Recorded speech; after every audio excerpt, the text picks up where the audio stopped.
আসসালামু আলাইকুম। সবাই কেমন আছেন আপুরা? আশা করছি সবাই ভালো আছেন। আজকে আমি বানাতে যাচ্ছি পেঁয়াজু।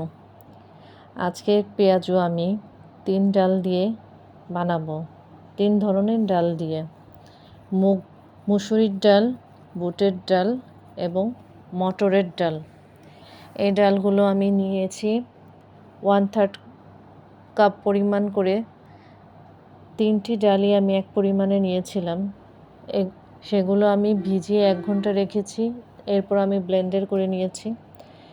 এখানে আমি দিয়েছি 1 চামচ আদা রসুন বাটা, 1/2 চামচ মরিচ, কাঁচামরিচ দিয়েছি 4-5টা, হলুদ দিয়েছি 1 চামচ, ধনিয়া কুচি আর পেঁয়াজ দিয়েছি 1 কাপ।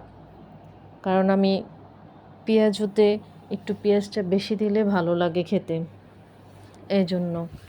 এখানে সব কিছু দিয়ে আমি মেখে নিচ্ছি।